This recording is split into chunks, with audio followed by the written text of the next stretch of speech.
Hello, everyone. Welcome to For the Love of Wrestling. My name's Ethan. Today, I am joined with Connor, Robert, and John. And we're basically just going to recap what happened over this past week, as Connor just called it off air, the week of wrestling. But since you're new here to the podcast, tell us how you got into wrestling. Oh boy. I was almost getting ready to hit 10, and my old neighbors at the time, for some reason, my bedroom was super close to their bedroom, and I could hear them yelling, and I had no idea what was going on. So the very next day, I went over to their house to hang out with them, and they said they were watching wrestling, and they had recorded the previous Raw from that night. So they had me sitting down watching it, and of course this was from the Attitude Era. And when I watched it, I didn't really know what to think of it, and that was the first time I watched it. And I didn't watch it again until 2001, 2002. That's when I started getting into it. So I'm not laughing at you. I'm just imagining what would have been going through my mind. It's like, why are my neighbors yelling? Well, the weird thing was that I can't really remember what exactly happened, but I do recall a certain moment in time where my friend said, "Hey, there's a segment that you got to see." I went, "Okay," and I saw an unconscious Stephanie sitting in the car. Triple H pulls up to drive-through wedding, and I'm thinking, for a person that's really young, I don't think this is really legal. I've been like, what kind of crap are y'all making me watch? I questioned them, and I said, well, if this continues on, we may have to go our separate ways. And they're like, oh, no. It's all fun in the entertainment. I went, I don't know. That didn't look legal to me. See, they're like, no, dude, it's just wrestling. And you're like, I don't know. Y'all sound like y'all into some kinky well, the thing was, I was always told with wrestling, it's an art form. But then when that appeared on their screen, I went, well, that's one of the first things you see. I don't think this is wrestling. They're like, oh, no. It's a skit. I went, I've never heard, like, a wrestling being mixed with a skit. And then they told me later on that it was called a promo. And I went, you're telling me this? I don't even know what it is. That's gotta be, oh my god. I just wanted to see John's face in that moment. That was my I wish I would have been a fly on the wall. That was my first time ever getting into wrestling, and I don't think I will ever regret it, but it was a very strange moment. My gosh. Like, that's hilarious. I can't get over that. Like, I think I need some new friends. Like, I feel like that's what it was going through his mind at one point. Luckily enough for me, I never seen the full segment of when Mae Young gave birth to a plastic hand. Luckily, I never seen that full segment. You would have been like, nope. I think I would have stopped from there. Just, nope, seen it all. I'm out. Yep. Y'all are weird, man. Alright, so speaking of seeing it all, this past weekend, holy shit. We literally saw it all. We literally, like, everything that you think you wouldn't see, you saw. Yeah. And, like, so basically we're just gonna kind of, like, go over what we liked about it, what we didn't like about it. So I guess we'll start with TakeOver. John, we can start with you, since you're new. give us some insight? Is there a question we're leading? No, like just talk about what you thought about like the matches at Takeover this past weekend. I'll be honest. I only the only time I caught up to Takeover was what match was it? It was I can't remember which match came first between a match with Alistair or the match with Velveteen, but it was one of those matches that came first. And who was the main event? Andrade Cien Almas versus Johnny Gargano. That was the main event. Okay. Was there anyone after Dream? I think it was. I'm just gonna pull it up. It was Black versus Cole, I think. Okay, so they were after Dream. I believe so. I believe it when the NXT the NXT Tag Team Championship, and then it went the Women's Championship, and then it went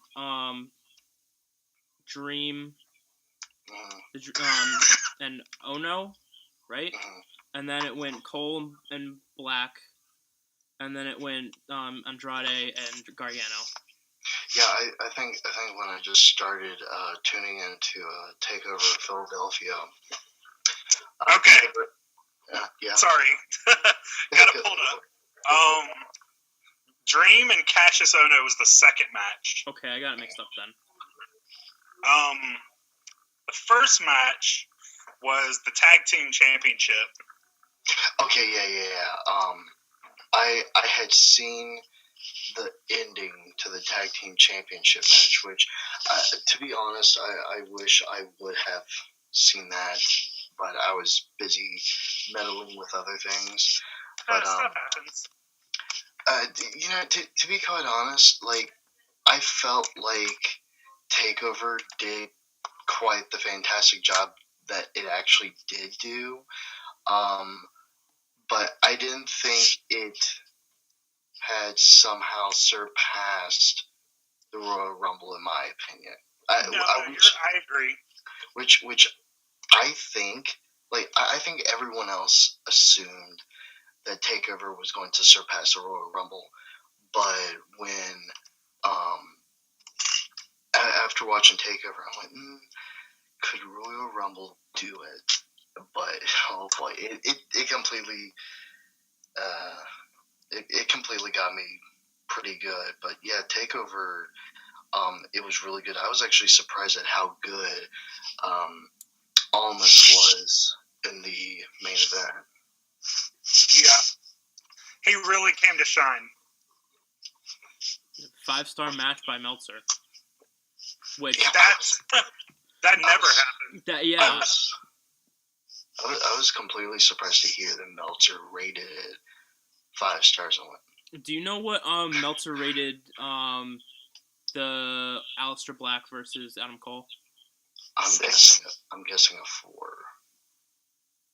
Because I thought that was the match of the night, in my opinion. They were both extremely good matches, but I kind of agree. Like, I enjoyed Black and Cole better. Mm-hmm. I mean, not even by a lot, but it was good. I'm just gonna get my bias out there. I love Aleister Black to begin with, so me too. Any match with him, I'm just gonna be like a fanboy over. So there's that. I thought it was completely hilarious how Cole got extremely pissed off every time. Like, he was expecting a reaction from Black, and like whenever Black got hit with something really hard, he would just sit down in an Indian style, and he just look at him like, "Why won't you get pissed off? Why can't you react?" Right. Like, honestly, like, I was like glued to my TV, And that's something. The last time I was glued to my TV. Hold on to your seats because Oh, WWE is about to get a whole lot more rowdy. What the fuck? Just as the 20. Okay. What the fuck just happened? No, I just pulled up the Royal Rumble results, and that video just fucking played. I thought that was you at first. So I'm like, Ethan, calm down. No. No. Ethan, calm the fuck down.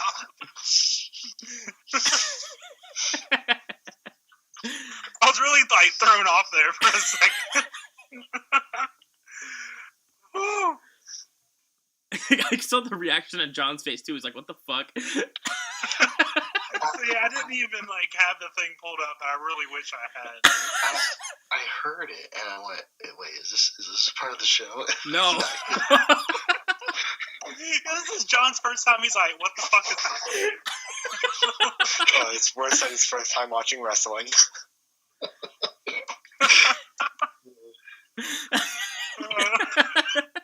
I didn't know what to expect or think.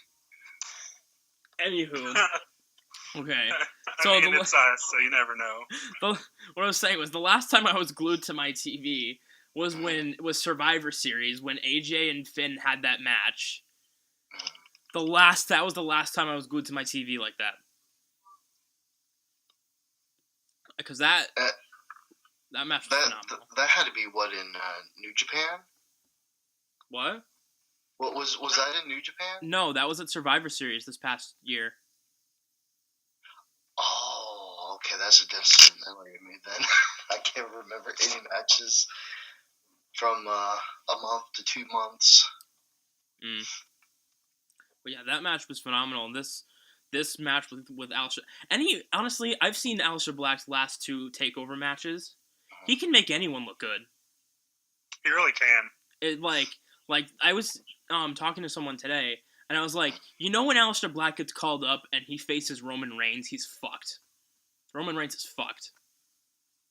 As a guy that does like it when Roman pisses off the marks from time to time, I do concur with that statement. I really do. Yeah, because don't get me wrong, I don't hate Roman Reigns at all. But at the same time, he's fucked. Well, I the thing with me is that I don't mind Roman one bit. I really don't. It's funny to me when people get pissed off over him or about him. But when it comes to, say, like the topic of Roman versus Aleister Black, I'm thinking to myself, Vince is going to have a really hard time having to go, make him stronger. No, don't fall down. Make him stronger. Oh my god, that was such a good impression. Like,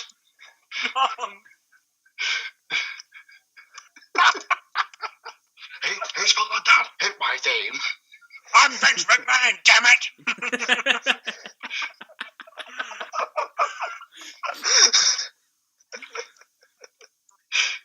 I can imagine him saying that. It's too perfect. Make him stronger. See, this is my favorite part about the show. Like, we get to do so much shit. It's just the time to fuck off and do whatever. Yep. All right. So, Connor, what are your thoughts on TakeOver? I enjoyed it. Like, I thought it was really good. Very well put together. I got no complaints. Of course, it's really hard to get a complaint out of me, for real. Right. So I'm just like, I'm a very patient fan. I'm just like, well, okay, that wasn't the best thing, but let's wait and see what happens. Like, right. That's my philosophy. A lot of people aren't like that. A lot of people are not like that. And I'm glad you are like that. It's so annoying when other people are not like that. And I'm like, can you just, like, stop being a bitch? Ethan, take some advice. Like, no, did you say Ethan? Yes. I was so mean. What's that waiting to supposed to see mean? who was gonna like jump on that, but Ethan, quit being a little bitch. No. Wow. oh, I'm gonna see him in like 2 days. I'm gonna see him in God. 2 days, and he's gonna have a black and blue eye. No, I'm just kidding. F5 out of nowhere. But, God, I gotta pull the damn show back up. I swear I have short-term memory loss, because, like, you'll be like, so, what was, like, the third match of this? And I'll be like, but then I'll look it up and be like, oh, yeah! Doesn't matter how good it was, I'm gonna forget it. Right. Yeah.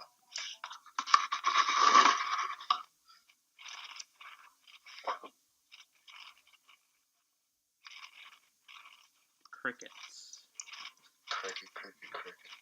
Cricket wireless. All right, Connor, do you have anything else to say? Yeah, sorry, I kind of, like, went blank there for a second. But no, the tag match was, nobody's really talked about the tag match, but it was so much better than I thought it was going to be. Right. I mean, granted, AOP has vastly improved, and O'Reilly and Fish, I don't think they're capable of having bad matches, but I thought putting the two together would have been, I was like, oh, this is going to be weird. I didn't think they were going to mesh well, but they did, and I was rather impressed. Right. I was surprised that although I think didn't Sanity have a like a number one contenders match at one point? That's why they weren't in the match. Because I was kind of surprised that they weren't in it. I'm sorry, who? I feel like something's coming with that. Yeah, that's a good point. Because at the end of Cole versus Black, they came out to like I'm fend not off. gonna lie. I was for that number one contender match. I was kind of pulling for the Street Profits. No, I didn't think that they would fairly beat Authors of Pain, but I thought maybe somebody would have like caused the Authors of Pain to lose somehow. It was just, I don't know, I'm digging the Street Profits. I would have liked to have seen them on the pay-per-view. Right. Maybe it is a little early, but at least their first loss wasn't to, like, I don't know, something that wouldn't have made sense. Mm-hmm. It's somebody like 300 pounds heavier than them. All right, Rob, what's your take on this?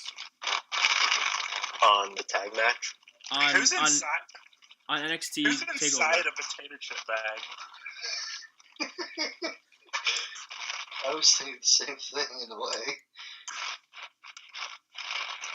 Rob, what's your take on this? So for Takeover, basically, I'm always excited for this show to come around. Like, I always want to see like if NXT will be the top brand almost to come out and like give us a good pay-per-view. It was great. I loved it. But the Royal Rumble, by far, that made NXT look like the stomping grounds. Like, yeah. I mean, I was like when I finished Takeover, I was like, oh my god. I mean, I think they can do it, but Royal Rumble has a long road ahead of them. Yeah. Little did we know. So little did we know. My overall impression of Takeover was I enjoyed it, but like I said, I really enjoyed Black versus Cole,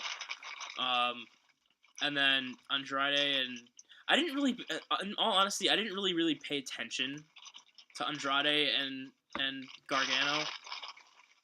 But the spots I did watch, it looked really good.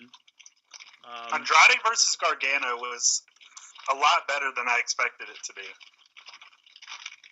I mean, I didn't think it was going to be bad. I didn't think it was going to be bad either.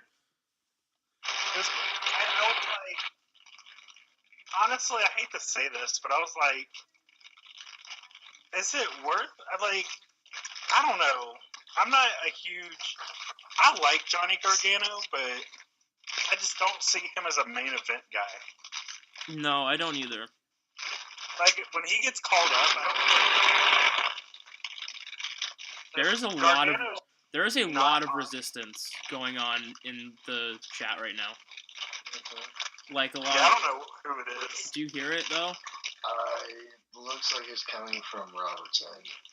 Yeah, it is, Rob. From what? It's on your end. What's on my end? There's a bunch of like static coming from your end of the mic. Yeah. Odd. One sec. There's a lot of static coming from your end. But alright, I'm gonna try to join back in 1 sec. Okay.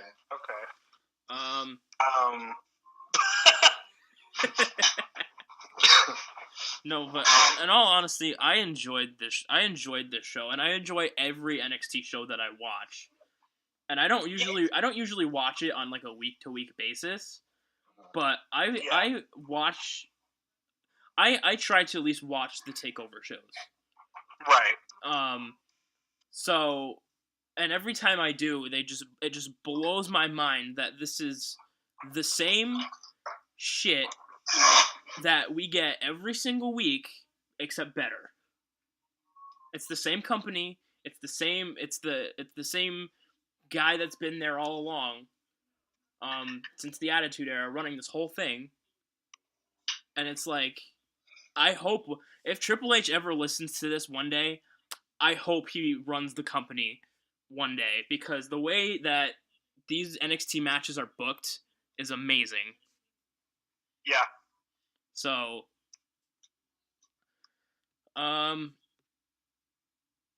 just saying, boss.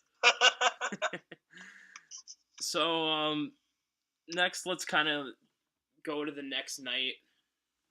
Royal Rumble night.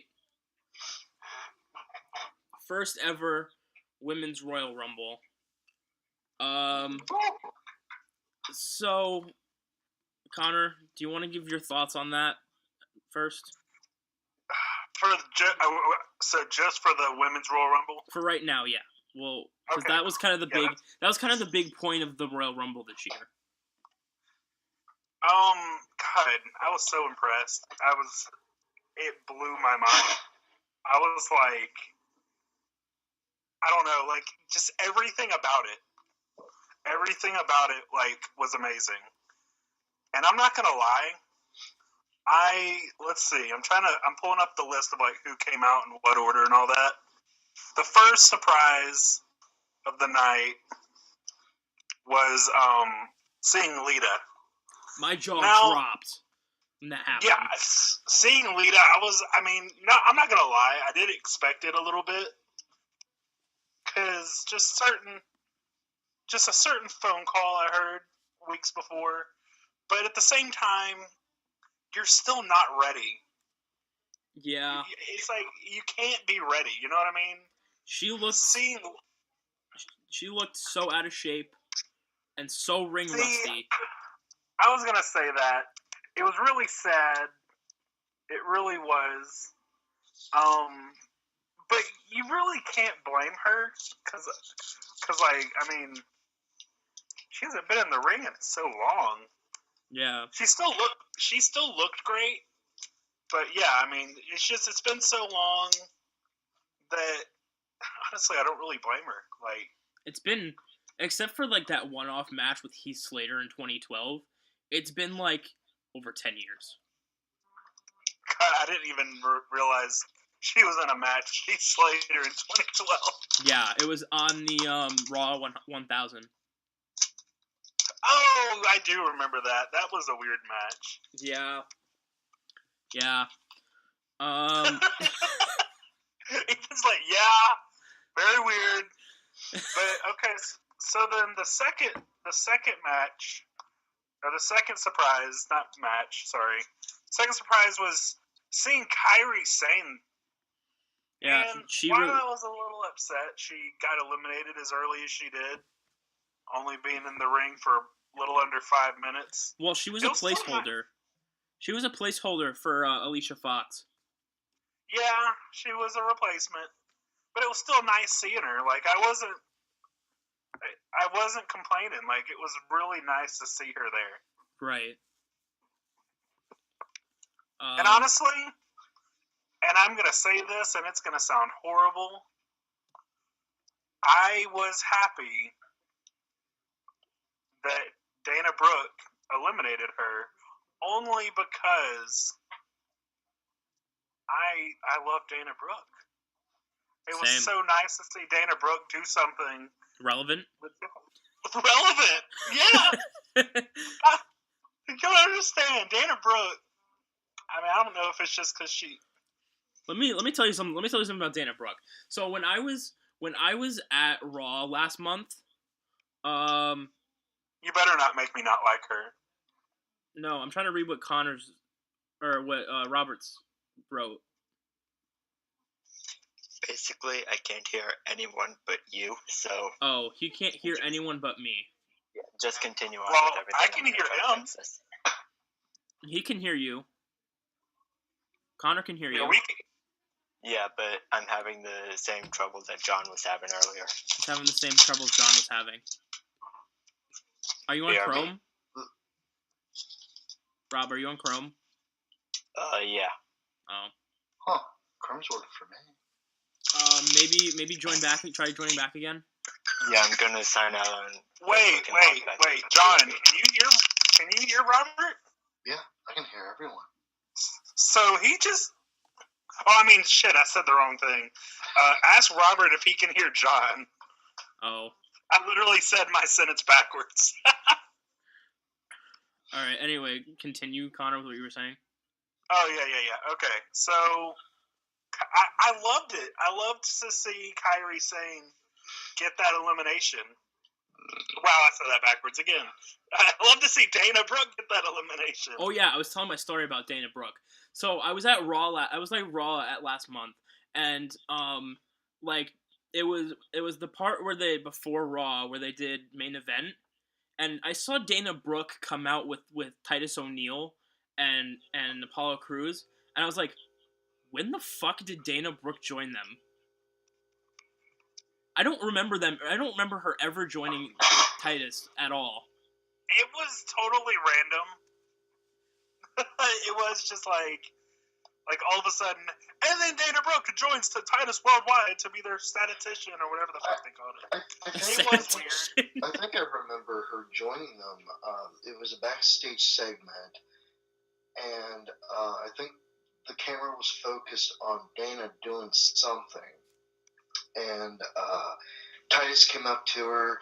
I think this is what happened, and he's like, well, you want to join the Titus World brand or something of that nature. It was roughly, I think, after Tozawa was in it, or had left, one of the two, and he had asked her to be a part of it. I could be wrong. Like, I don't remember that at all. See, I probably missed it when I was watching on Hulu. That was probably still in my Hulu days. I don't remember that at all. But yeah, I don't remember that. That's really weird. Anyway, continue, Connor. What you were saying? But it was just really nice. I mean, I like Dana Brooke. I'm a fan. I hope one day she gets pushed properly. Oh, I found it.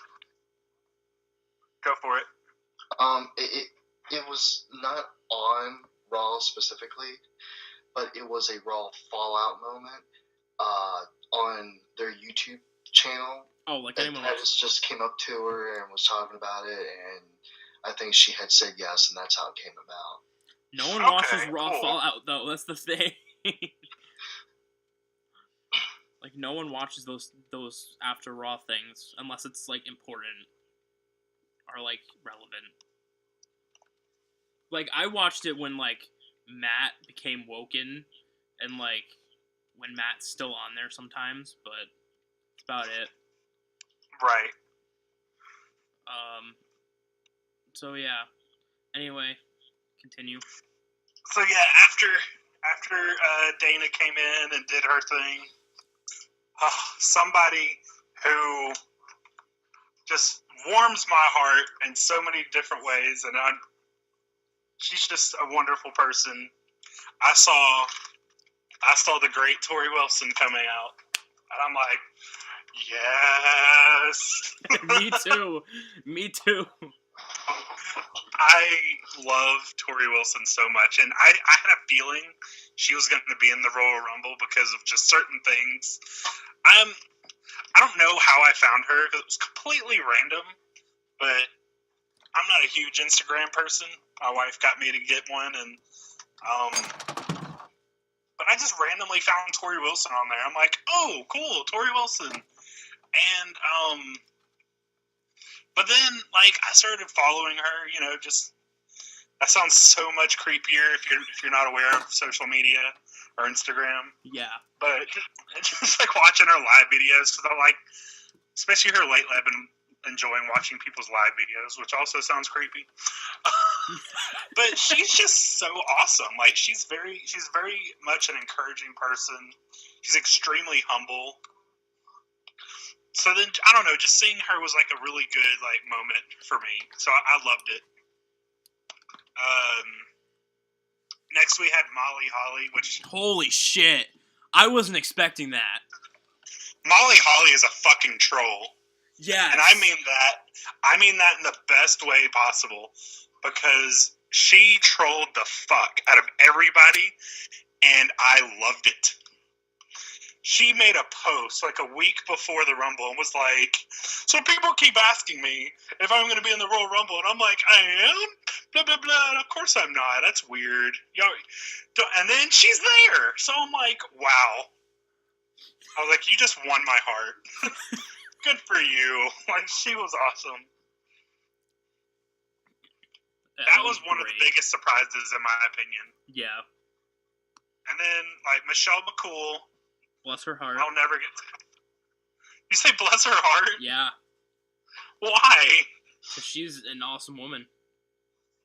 Oh, I think you meant, like, bless her heart, she was trash. I was like, damn.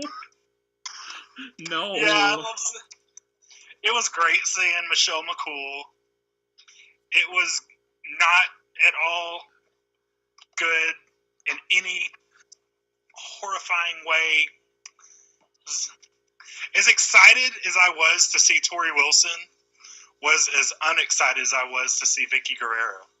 Yeah. I was so disappointed not seeing Layla being in there. I was so disappointed not seeing that. I guess. I'm like, you got one member of Flawless in there. Where's the other one? Exactly. Like, okay, you're going to... And I was like... And I remember thinking, like, afterwards, I thought the exact same thing. I was like, you know, Layla should have been in the spot instead of Vicky. Well,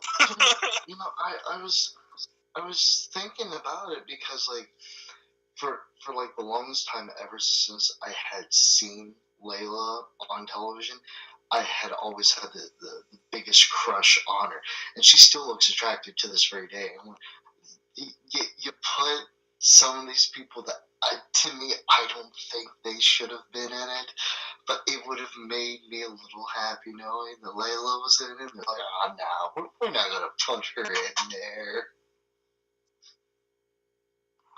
It would have been, I mean, like, yeah, I'm a fan of Layla. I like Layla. I would have much rather seen her than Vicky Guerrero. And yeah. Like, literally, I was on the phone with Catherine when that happened, and I'm like, I think my ears are bleeding. Help me. I didn't see a point behind why Vicky was in there. Especially because she was never really a wrestler to begin with. I almost threw up. Because I was like, please, for the love of God, make this not mean she's going to be the 205 GM. Please, for the love of God, make this be It's the last time we ever see her. There's like way more ladies that had deserved to be in there besides you. Oh my god. Not saying that she's a horrible person, but She's a horrible person. She has no talent whatsoever when Yes. it comes to being in that ring except shouting out, "Excuse me." And when I heard that, I took my headset off and I'm like, I'll just wait until she's tossed out and microphone's no longer in hand.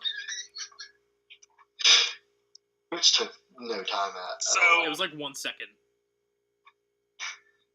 Pretty sure. I said, excuse me! excuse me! So, I just gotta say something. I just remembered.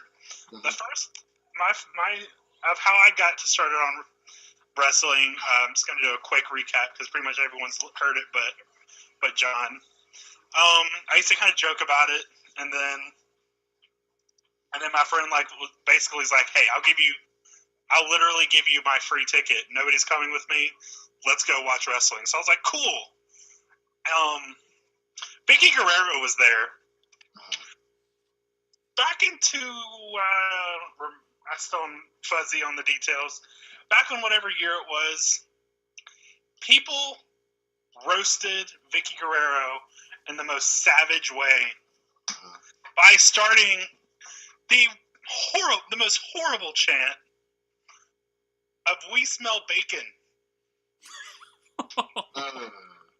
Mild. I was like, "This is awful. This is horrible." 5 minutes later, I'm involved.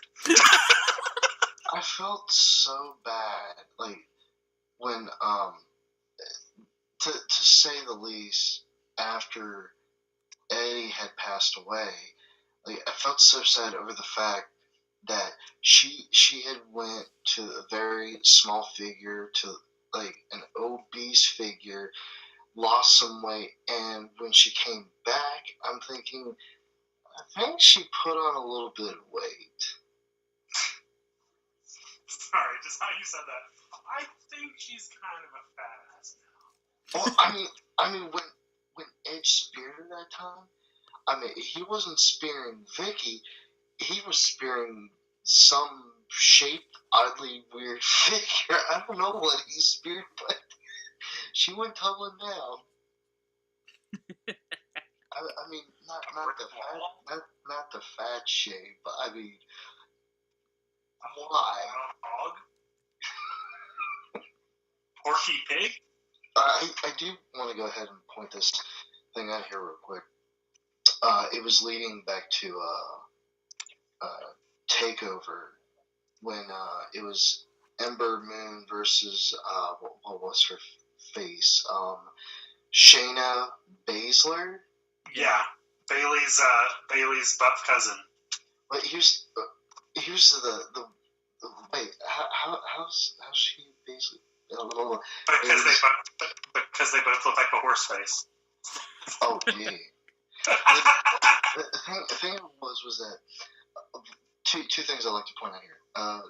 Number one, like I was so behind Shayna, like so behind her, and like I could hear like most of my friends just going, "Oh, why is she doing this? Why is she doing that?"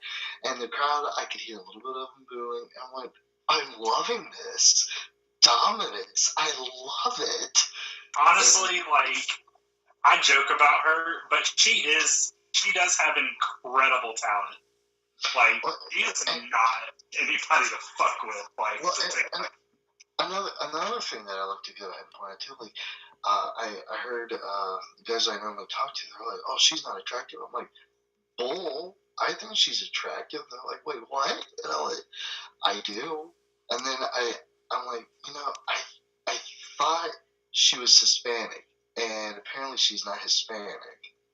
I'm gonna look this up just because I'm curious. She's half German and half Chinese. Yes, she doesn't look Chinese at all, and she has a very nice dark skin complexion. Well, she kind of got the eyes. I don't mean that mean whatsoever. I see. I swear, I've been joking about people, and I will continue to joke about people. But that was not trying to be me. She got the eyes. Like I thought she was like half Hispanic and half black, and then come find out she's like half German and half Chinese. I went. See, Okay. I understand why you would think she's Hispanic. Yeah, She does look Hispanic. she's dark skinned and black head. Yeah. But like, yeah, I think I want to be a fan of Shayna for a while. German and Chinese. Yep. I'll see how far I can go about liking her. But you know, if she does make it to the main roster, which I'm hoping she does, I really hope they don't screw her up. I really don't. But I want to see her on the main roster. Now, I don't want to see her anytime soon, just because she just got there. And I feel like sometimes they try to push people too quick. Yeah. But I would love to see her on the main roster. And the thing about the Women's Royal Rumble, I like to go ahead and point this out real quick. I didn't think it was that bad of a Rumble for the women for the first time. I mean, of course, it's going to be sloppy, and I thought it was sloppy. But, like, you know, it's not as bad as what a lot of people make it out to be. And some people were saying, well, you know, there was a lot of this and a lot of that. Well, how do you think the first Royal Rumble was? They had to the very first Royal Rumble, and I did go back and watch it like a while back. It was so slow. The women did better at their first Royal Rumble than the men did at their first. I heard a lot of complaints about the Women's Royal Rumble. I'm like, dude, the men's Royal Rumble wasn't no better. It was so much worse. Yeah, I don't mean that to be mean, but they had to practice it for the first time. They had no idea what they were doing back in, what was it, 88? Something like that. Yeah, and like it was sloppy too, but you know, so sloppy. Year after year, it gets better. And with the Women's Rumble, you're gonna have to give them a chance. It's gonna get better and better throughout the years, hopefully. But like the one thing that I thought was a sore thumb in the Women's Rumble was how Sasha wasn't paying attention to her kicks. Talita looks away and starts kicking. Wait, what? Yeah. Like, they weren't even connecting. It looked really bad.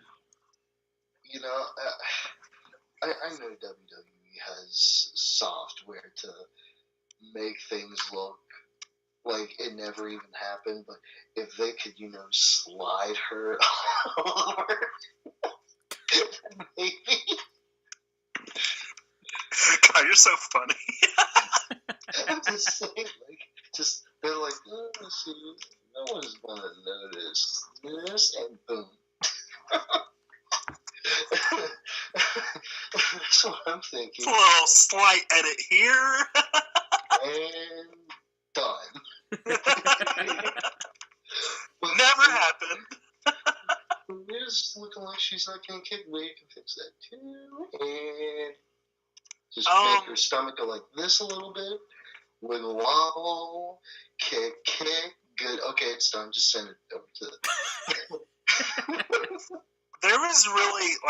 There was a missed opportunity, in my opinion, at the Women's Royal Rumble. It was a decision, not anything the women did wrong in the match.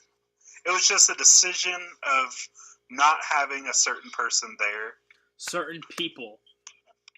Well, yes. I'm wondering if you're reading my mind right now. Can I say it? Not even hinting. Can I say it? What I'm talking about. Are you talking about the ending? No. I'm not talking about Rhonda whatsoever. Can I say it though, Connor?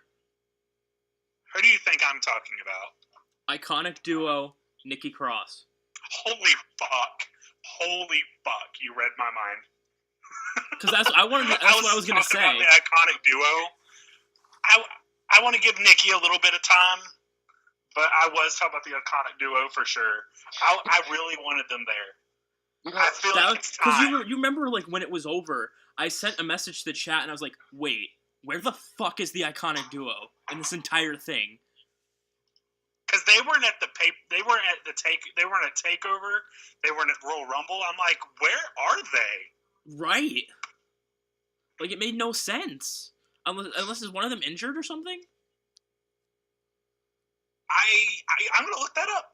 I have no idea. I haven't seen them in forever. Like, literally, the last time I remember seeing them was, like, Peyton Royce had, like, a championship match or something like that. That's the last time I remember seeing them. Oh, dear God. That's such a horrible... Then that was, like, a month I'm ago. gonna show y'all a really fucked up thing. That was, like, a month ago, too. I don't know. I don't know either. I mean, like, I was surprised that, like, Ember Moon was in there, which was very, very good, like... It was very good that Ember Moon and Kairi Sane were in there, but I was like, where are all these other NXT people? I did not want Ember in there. I was like... Go ahead. I thought it was pointless to have Ember in there. I really did. Yeah. Like, I was thinking, okay, she's, you know, supposedly part of this injury. And they're like, oh, you know, no one's going to pay attention to that sore thumb right there. Just go in there. Nobody's going to pay attention that she's, like, limping and has her entire arm taped up. Well, that's the same thing with Adam Cole, too. She probably I love Ember Moon. I love Adam Cole. They didn't need to be in the Rumble. She probably after what they just did. No, I got this one casket here, cast here, and you know, I don't know if I can go. Oh, don't worry, Amber, don't worry, just go out there, you'll be fine. I don't want people to just go out there. Well, like, honestly, like, I was surprised by, but we all knew that they were going to be in there. Brie and Nikki. That was surprising. I didn't care too much for them going in there either, but I couldn't help but like looking at Brie for the longest time. I'm like, something's different about her. Like, yeah. She just had a baby. no. Like I'm looking at her, I'm like, something's different about her, and I'm just looking at her. I can't put my finger on it. And I couldn't put my finger on it for the longest time until they were out of the ring. I went, that's what's different about her. Okay, that's noticeable. Okay, gotcha. Next. What is it? Well, you know, just after you said that she had a baby, I mean, most women's boobs get bigger after having a baby. Yeah. So I pointed that out to my wife. I was like, her boobs have gotten a little bit bigger since she's had the baby. I couldn't point it out until she got tossed out of the ring, and I looked over at her and went, that's what it is. Okay, because they jiggled it. I went, okay. That's what's changed. No, but like someone equally as much as Vicky, I kind of didn't want in this match, but it was a little bit better. Jacqueline. I didn't care for Jacqueline in there at all. She has aged really bad. I was gonna mention that, and I feel for her. Jacqueline had an amazing career. I like her, but when I saw her, I'm like, go away. No. No, it wasn't go away. It was someone take this woman back to her retirement home, please. You know, I mean that in the sweetest way possible. Like, someone take the sweet old lady who's obviously lost. That would be I would like to point out that there's like one person I believe should have been in Jacqueline's spot for the Royal Rumble, but like in the same sense, it would be too early. But at the same time, like going against Ember Moon again, I'm like, yeah, do it. And that would be Shayna. I was thinking to myself, okay, Ember's out. I'm hoping Shayna comes out. Who? You just got a hard on for Shayna, don't you? It's not just that. It's like I was kind of hoping, like, okay, The next number, I'm hoping is Shayna because Ember turns around, oh, not this again. And she goes, I remember your arm. I want to do it to this other arm. Oh, dear God. John's a savage. I was so hoping for that, but like, I'm gonna put you in a fucking body cast. I was so hoping for it too. And then she never came out. I went, oh, that's a pointless storyline. I feel like you're so like enjoying this. You're starting to sound like drunk. Like the happiest drunk in the world. If she fucking came out and went, you done screwed up my whatever arm it was, don't screw up my other arm.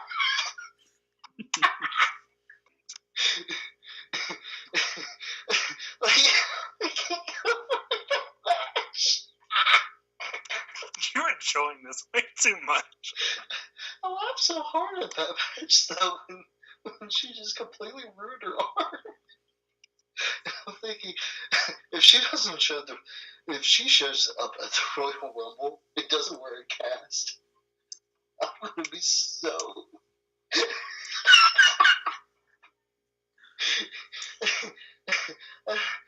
I'll be so disappointed if she doesn't show up in the cast. She shows up in the cast and went, please let it be. Please let her come out. I think I would have lost my mind if she did come out.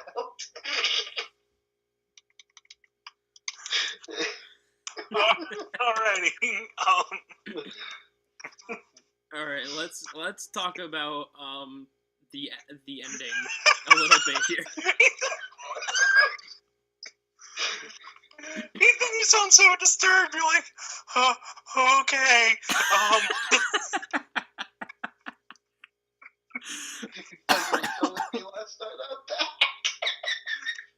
Ethan had like Stranger Danger voice on. Stranger Danger, where's my whistle? But it was really, I have mixed feelings about Trish. She looked good and she didn't look good at the same time. But ring-wise, she was amazing. I liked that standoff between Mickey and Trish. Everyone had that one flashback at that one point. That moment was amazing. I was like, yes.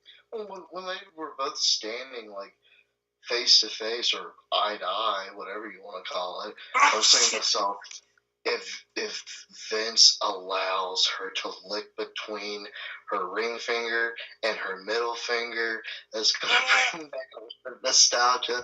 But she just looks at him. I'm like, what's the point? Like,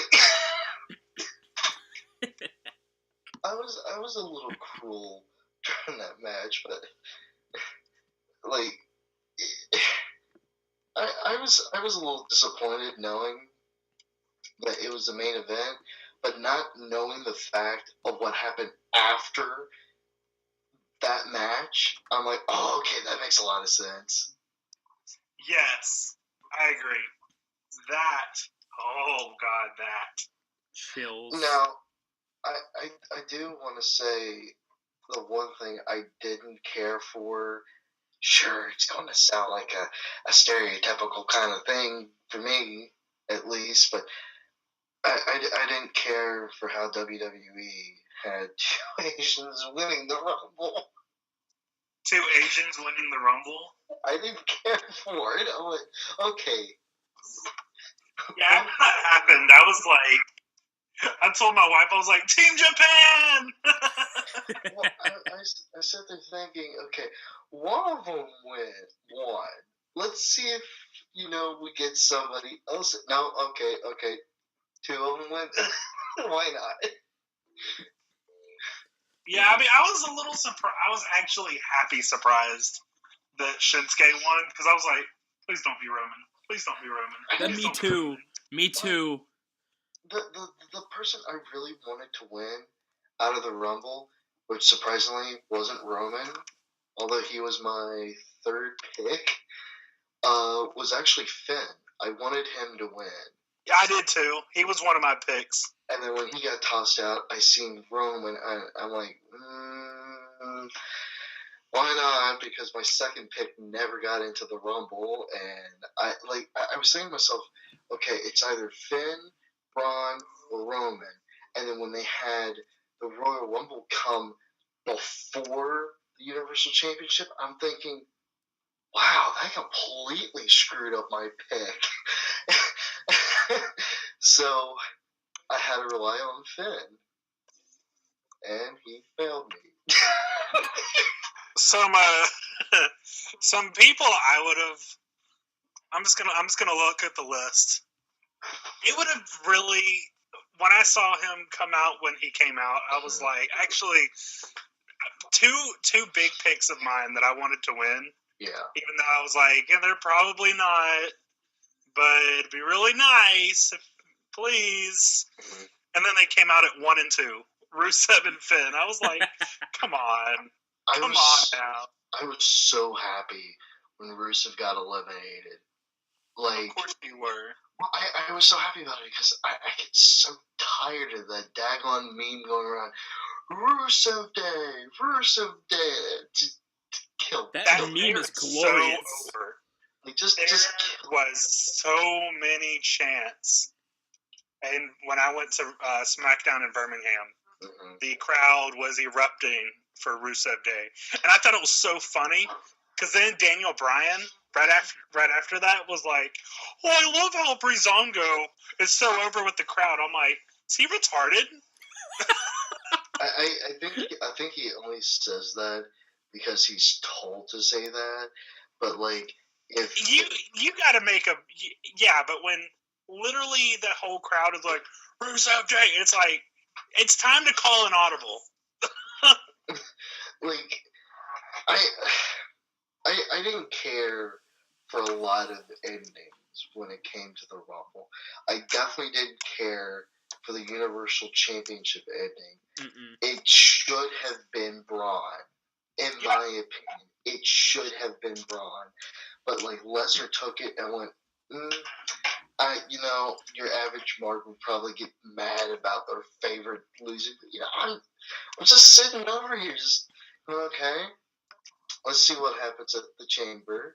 And then come to find out, Brock's too good to go to the Elimination Chamber, but he's good enough to go to WrestleMania. Amen. Right. It really annoyed me when I was like, oh, cool, they're bringing Elimination Chamber back. It's going to be for the title. That's what I thought, at least. I really, really hope that Braun wins the Chamber. Like I stated in the very beginning, yeah, I like Roman, but I'm more of a fan of Braun currently right now than I am of Roman, just for the fact that his in-ring ability has so far bypassed every standard that I have ever thought of him so far. He can do a lot of things that cruiserweights do, and I really want him to change his finisher. I really do. Like, if your power slam gets kicked out by Brock at No Mercy 2 times, 3 times, I don't know how many times it was, it's time to change a new finisher. That's what I think. A finisher is not meant to be kicked out more than twice or 3 times or 15 times or 20 million times, a.k.a. John Cena. Indie places that like to kick out of every finisher there is. I'm getting a little... Just have that be your signature. Yeah, I don't mind. Excuse me, I don't mind it as a signature. But yeah, finisher. I have it as a signature, and impress us with something. For a big man his size, and he does have some pretty big hands. I would say, maybe rub a little off of Big Show and go, oh, WMD, or I don't know, a spear, make Roman look a little weak from that, or piss off Paul Heyman and use Brock Lesnar's F5. That would be glorious. Like, I really want Braun to like hit Lesnar with just one F5. If he hits him with one F5, I'm gonna go. If he covers him and beats him for it, that should be his new finisher. Yeah, that would be really cool. Like he's tried so many finishers before. I didn't mind the what move was it? The triangle hold. See, I was gonna say that. I was gonna say like bring back the triangle choke. Yeah, that one did a lot of effect. I didn't care for the modified choke slam. I really hated that move. I thought that move can easily be reversed. No problem whatsoever. You're talking about like stealing Brock Lesnar's move. Why not bring back an old Lesnar move that people probably won't even remember as a Lesnar move? Have him do the Brock lock, but like call it something else. Like where he like grabs the leg and just basically like bends your body across his back. That's the thing. I've never been a big fan of the muffler stretch or the. That's what it's called. You're right. Muffler stretch? Yeah, you're right. Okay, yeah. I couldn't remember, but when you said it, I remembered. I remember because I was watching a video on it, and like someone in the comments said, "Oh, I hate Brock's muffler stretch." I went, okay, same boat.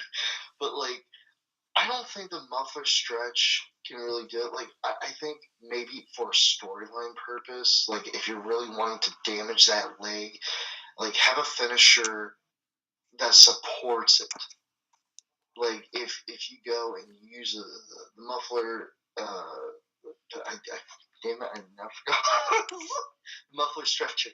If you use a muffler stretch on someone and they're badly injured at a pay-per-view, use like I really hate to put Braun through the whole idea of a sharpshooter or something of that nature, but like use a steel chair on the leg or something. Like build up some tension towards it, and like seriously, he needs a strong finisher. Like I have seen him do a lot of weird things with his upper body.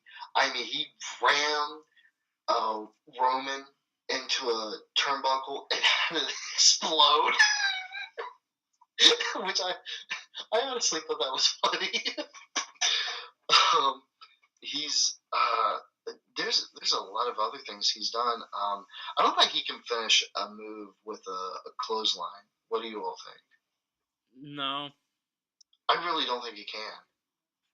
Like a powerbomb maybe to damage some ligaments, but like what move could he use that would make people go, "Oh, that's so devastating! He can finish any match." the chair throw. That was the greatest thing ever. Like, I remember when 18 came out, I think I told Ethan, I'm like, I can't give Braun Strowman the finisher I want to give him. And he's like, what's that? I was like, the chair throw. it was at the time, like, I didn't even care for Braun. I was like 100% behind Roman. But like when he had that chair thrown at his face, I went, okay, that's a little funny. I don't want to say Braun should have a jackhammer because people would think, oh no. I can't think of any move that Braun could use that would kind of captivate his strength. I mean, I can't see him, lifting up a truck every match. That would be great. I mean, chair throw. Announcer table flip. Next thing you know, they're gonna have him to flip over the ring. Oh God, if they do that, my gosh, they might as well just have him flip over the whole building. The ring wreck. Yeah, come to think of it, what if he uses Marcus Corvan's finisher? If any of you remember who he is. I was really hoping you would be like, not that he's a well-known name, because I have no idea. You don't know who Marcus Corvan is? Not even. It doesn't even remotely sound familiar. Monty Brown. From Cricket. Yeah. He's a big black guy who, I mean, his arms would stick out most of the time because, like, whatever the muscle is, like, underneath your arm, it was so big he couldn't have his arms down. I don't even know who this is. Really? Marcus I don't either. I was really hoping somebody else would say that. He was like, I feel like an idiot. Wait. Did he team with Elijah Burke? Yes, at WrestleMania. Because I'm looking at it now on Google. I don't know who he is. Really? No. I am so shocked. Because it was probably in the time where I didn't watch much wrestling.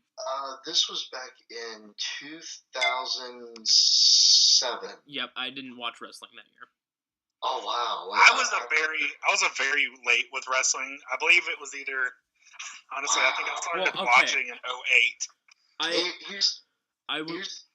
I watched wrestling up until like the time when Edge cashed in the Money in the Bank, and then I just stopped watching it for a little while. Like Marcus Corvan, oh wow, he should have been the ECW World Champion for a while. Like he had it all. Like his finisher was called the Pounce. I know it sounds ridiculous, but man, when he hit the Pounce, oh my God, his opponent would fly on the other side of the ring.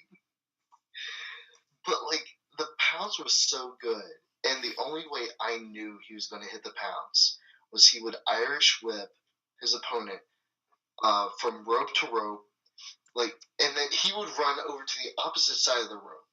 And when they would come back, he would meet them in the middle or in the center, and he would take his shoulder and ran them so hard. One of them actually flew out of the ring, and he had to throw them back in just for the cover. Wow. And he was that good until they let him go, which WWE, why? He was one of the good black wrestlers that was strong enough. He could do it. I made a meme out of him and Mojo Rawley. I called them Mojo Corvan for a reason. I mean, here's the thing. Mojo Rawley, to me, is the white figure of Marcus Corvan. They're both built at the same body figure. And what really surprises me is that they don't have Rawley using the Pounce to really commemorate the memory of what was of Marcus Corvan. I don't even know what Rawley's finisher is. A punch to the face. Really? Basically the Superman punch without the jump. Actually, he got invited to Raw 25. Who, Marcus? Yes. Monty Brown? I didn't see him there. He said so sorry. He posted this on Twitter a couple days after. So sorry that I had to miss WWE Raw 25, but I had to deny an appearance due to a meeting I had with my knee surgeon on Monday that required my appearance. My bad knee has been bothering me lately, and it turns out I tore my ACL for the second time, and it requires surgery. Wish me luck. Damn. That was the last time he awesome posted. If he would have, like, just maybe a slight chance of an in-ring return. Like, he just comes out there, and people go, who the hell is he? I'm going, Marcus Corvan! Like, I was a big fan of him. Honestly, though, he doesn't have a lot of followers on Twitter. So I don't know if anyone... So I feel like no one would know who he would be. That is sad. He has 1,177. Which, It's really more than thinking I back, have. that's not that many. Yeah, it's more than I have, obviously. Wow. I'm close. I only I'm have like kidding. 85, but you Kidding. know. I tell you what, I'll be right back. I'm going to use the restroom. I've been holding this in for 30 minutes. I thought he was going to be like, I'll be right back. I'm going to go see how many Twitter followers Connor has. Yeah. 430. Surprised I have that many. Oh, wait. No. That's how many people I'm following. Never mind. We don't got to talk about my followers. All right. I kind of want to. This was the big highlight of the men's Royal Rumble. We never really touched on this. No. Rey Mysterio. We're barely talking about the men's Rumble at all, sadly. Rey Mysterio. That was so awesome. That was fucking amazing. Nobody expected that. I kind of did, to be honest. I kind of did. But like their men's rumble, felt like it was a great rumble this year. And adding like Rey Mysterio and the Hurricane, I was not expecting that. I really loved Rey's return. Didn't really care too much for the Hurricane's return, though. Yeah, I mean, like, yeah, you're right. I just, I didn't care for it. Like, when this theme played, I went, okay. But when Rey came back, I went, okay. Yeah, I was really happy to see Rey. I lost it. Like, for Hurricane, I was like, all right, the Hurricane, that's cool. Rey Mysterio, holy fuck, that's Rey Mysterio. Right. Like, Rey Mysterio was my childhood, basically. Well, I was thinking to myself, when Hurricane applied the chokeslam hold on Cena, I'm like, if they allow him to connect it, that would be funny. But nope.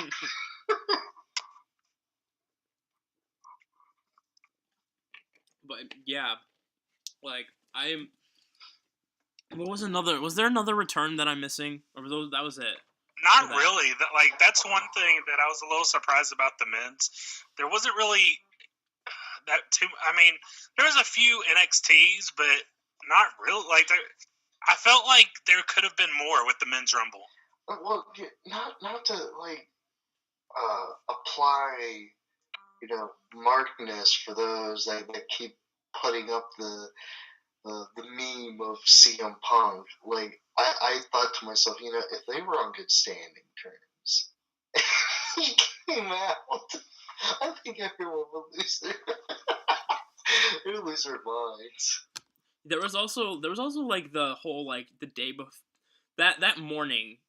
There was an episode of like New Japan that came out, and like Kenny got like kicked out of the Bullet Club, and everyone was like, "Oh my gosh, he's gonna be in the Rumble! He's gonna be in the Rumble!" I was like, no, he stated, like, I was doubting it too, but he was like, he said that he was staying in New Japan for another year. Not likely he's gonna be in the next one either. I don't necessarily think that he doesn't want to be in WWE. I just think he'd rather stay in a place where his fan base is known. Like, yeah, I don't necessarily care for Kenny Omega. Like, I think he is an overrated, overhyped person. Now, no doubt that he could be a really nice guy, behind all the wrestling facade. But I just think he's completely overrated. You know who else is overrated over there? And me and you, John, are gonna piss off so many people. Young Bucks. People are listening. People are gonna listen tomorrow or whenever we get it up. People are like, oh my god, I can't believe they said Kenny Omega's overrated. Well, I'm gonna say another one and really piss you off. Go. Okada. I've heard about that guy. Isn't he the heavyweight champion? Yes. You said yes? Yes. John, I swear, you're my best friend now.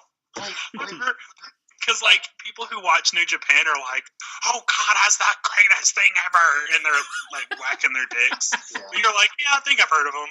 I think I have, like, I've pissed off some friends of mine before when they're, like, mentioning, like, these guys I've never heard of before. I'm like, who is that? And they're like, go kill yourself. Just because I don't know who the guy is. Right. And, I think there was a point in time where everyone was talking about Kenny Omega. And I sat there thinking, I'm not going to ask who Kenny Omega is. I'm going to look him up. I want to see what he's like. So I looked him up, and when I seen him, I'm like, okay, where's he from? He looks American. Well, I guess in a way he would be, since, you know. Are you talking about Omega? Yeah, like I was saying to myself, I guess in a way he would be, because United If States. I'm not mistaken, he's Canadian. Well, yeah. The thing of it is that although he is Canadian, he would technically be considered North American. Oh yeah, no, you're right. Yeah, because two of those countries are actually one continent. Yeah. But like after seeing him, there was I think it was a press conference after the match. He looked so Asian. His eyes were so oval. I think he's been living there for far too long. I know exactly what you mean. Because I've seen pictures of Omega, and then I watched Wrestle Kingdom 11. Mm-hmm. Whatever the one before the one that just came out. So last year's, technically. Yeah. I watched that one, and I'm like, he's the whitest dude who looks Asian I've ever seen in my life. Well, here's something that I had found out not too long ago, which I don't know if anybody had posted it on For the Love of Wrestling, and if they have, okay, that's great. I had recently found out that he was bisexual. I didn't even know that at all. I didn't know that either. I was told that in a call.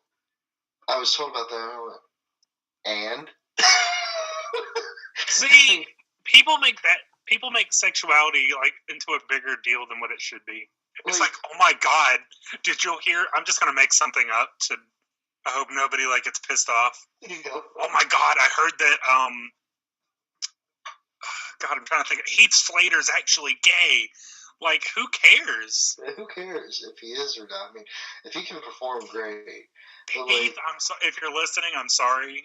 I was just trying to use somebody as an example. But like, when I was told that Kenny is bisexual, I'm thinking, and your point behind this would be, well, I didn't know he was bisexual. Who cares? Like, that's his life. I don't have a problem with anyone who is religious, not religious, whatever their sexuality is. I don't care. If you're a good human being, great. If you're a lousy scum of the earth, I don't have anything to say about that, but just... but, like, I don't care for the character of Kenny Omega. I don't even know what his real name is. Tyson Smith. And the only reason I know that is because I just Googled him a second ago to make sure he was Canadian and I wasn't just talking on my ass. I'm typing in his name for, laughs and giggles.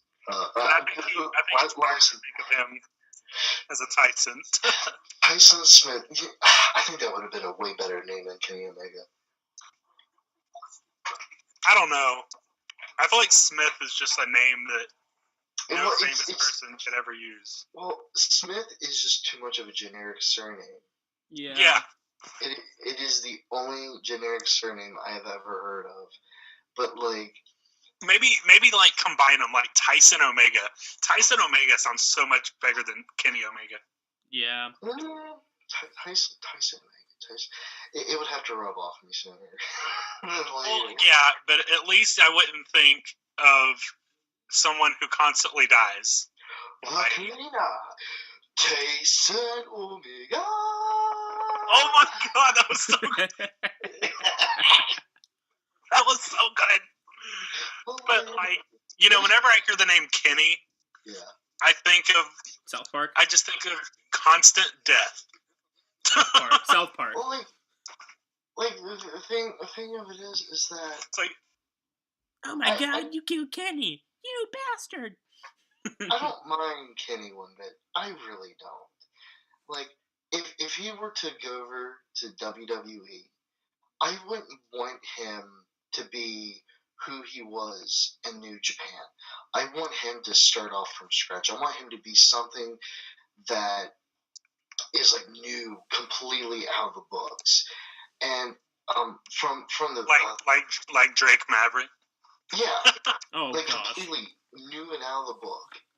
But like when WWE brought over Shinsuke, I'm like, okay, that's fine, bring over Shinsuke. But then they kept what he. Well, I guess they kind of softened him up a little bit from what he was like in New Japan. But it seemed to me like he took what he was in New Japan and brought it over to WWE. That's what I feel like had happened. And I just didn't care for that. I'm like, okay, whatever. And people are like, how can you not get into Shinsuke? He's so good. No, don't overhype what was left behind. I respect opinions, Mm-hmm. especially considering people usually diss who like my favorite wrestler is, because like it's not commonly said. Like everyone's like, who's your favorite wrestler? Oh, Shawn Michaels. Oh, The Undertaker. Oh, Bret Hart. Oh, Stone Cold. The Rock. Like nobody really says my answer. My favorite wrestler is actually Chris Jericho. I can't stand Chris Jericho either. See, like nobody likes him. I love Jericho. Like he was one of the first guys to draw me in. I'm like, this guy's a dick. I like it. It's not the fact of what he does in the ring. It's his character. I hate his character. Not because, he could be a face at one point, or he could have been a heel at one point, or in between, whatever the case may be. I hated his character. I thought it was lousy. I thought it was a meme. I thought, why? Like, give him something I've never seen before. But, like, they're like, okay, let's do this list thing here. People love that list thing. I'm just sitting here going, can't we just skip this segment already? But no, people love the list for some reason. I hated it, but I went along. Honestly, I wasn't a fan at first. The list had to grow on me, and I love Jericho. And I was like, why are you a list? I can understand something growing on me. I really can. Like it takes some time for something to grow on me. Kind of like with Braun or Roman Reigns or Cena or whatever else someone's doing. It takes some time to grow on you. But like if you're waiting for it to grow on you and it doesn't, grow, then what's the point of liking it? And for me, I'm like, well, that's what I'm saying. Like people can like whoever. And that's why I get super annoyed. I get super annoyed at other people when they're like, how can you not like the same person I like? Exactly. Because we're all different people. Let me tell you something. I had to have broken Matt Hardy grow on me. Exactly. The first thing that I thought when I saw that was, this is stupid. Yeah. This isn't going to work. I think it's just going to fail. Because he's making up these stupid words, and he's talking in a British accent, and it sounded really dumb. And it was like, you would hate my friend Chris. Chris? You don't know the Chris I'm talking about, but you wouldn't be able to stand him. He's like, why is Matt Hardy acting retarded? Chris is like a really good guy, but he speaks like very matter of fact. He's like, he speaks his mind with no filter, like all the time. Like, I agree with Ethan on this one. Like when I first heard about Matt Hardy's new gimmick, which was a broken gimmick. I'm like, okay, I've never heard of this before. Sounds like something new. Let me go see it. I had seen how TNA treated it. I never saw it in TNA, so I honestly, seen it. I went, this is stupid. And then when they brought it over to WWE and they used it in their way, I'm like, okay, it's going to take some time for me to get used to this, but okay, I think I can get behind it. And the moment that I get behind this, no joke, the guys I usually get in a call with had noticed me like getting behind Matt Hardy, and they're like, John, you're so way behind it. And what? That's because it has to grow on me. It didn't. And the way that WWE is using it, it's growing on me. They're like, well, you're way behind on this. I don't care. If I'm enjoying it, that's all that matters to me. But they're about, if it's trending and you like it, you're part of the cool factor. But if you're way behind it and you're liking it, then you're not cool at all. yeah. I'm guessing that's the way they think. I don't know, but I mean, I like woken Matt Hardy way better. I like broken Matt Hardy, although they're both the same entity Same thing. character.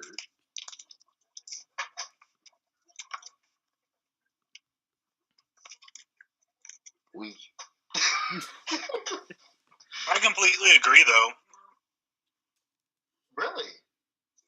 Yeah, like, of course, I never really saw broken Matt Hardy, so I never really got used to it. So Only reason why I actually watched TNA when I did.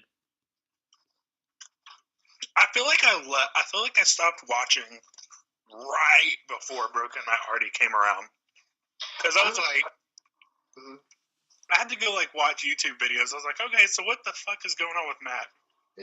Yeah. I saw Jeff take the title from him. I saw all that, and then I was like, I'm just not really wanting to watch anymore. And then everyone like months later, everyone's talking about broken Matt Hardy. I was like, you're gonna laugh at me, but when I first saw that, I'm like, did he hurt himself? Like, like I was like, oh, broken Matt Hardy's the best. I was like, why are we getting excited about an injury? Like, because I had no idea what the fuck they were talking about. I thought the same thing at first. Like, okay, he's gone through an injury. Hemorrhage has already been seeping through. Something's wrong with him.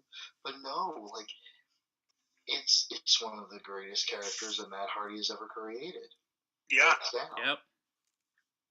And I so cannot wait for his theme to release on YouTube. I so cannot wait for that. I want to see that. Is it on? It's probably not on Spotify.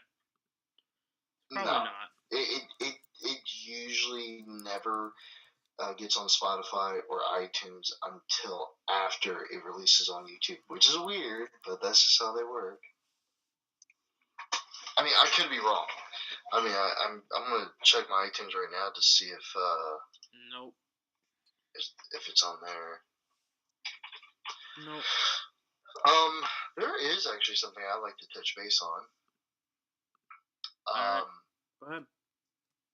Although it wasn't part of what we were agreeing on what to talk about earlier before this, but I was not happy knowing that Jim Johnston decided to end his contract with WWE. I heard you didn't have a choice. We talked about that a few weeks ago, but it's fine that we talk about it again. But it was, God, that just hit me out of nowhere. Like I was pretty upset about that too. I was like, but who's gonna make all the good music now? Like, well, the thing of it is that I'll give CFOs like a really huge chance. I've been giving them a really good chance, and so far they've been impressing me with some stuff that they have been coming out with. But like, wait, who? CFOs. Oh, see, I didn't know that was their new people. Well, yeah, CFOs. They've been with WWE for a while. I mean, even see, they started coming in, and it was, I think, maybe a year, maybe no. It's a few years ago. Didn't they start making the first new theme back in like 2011, 2012? No, it was before that. Or no, it was after that. Okay. Well, It's fairly recent. it was still in the time when It was before that. No, it was after. No, it was somewhere in between. it was right at the time when Jim was still in there, and like people were getting so confused. Okay, who's making the music? Like one side it would be CFOs, then it would be Jim Johnston, and people realized the CFO had been making more music for WWE than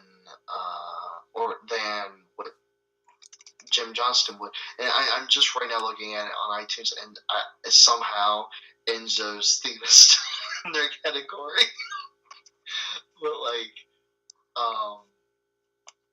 yeah, I wasn't very happy knowing the fact that Jim left, and just like what you were talking about, Connor, I didn't know that you all had mentioned about him in a podcast.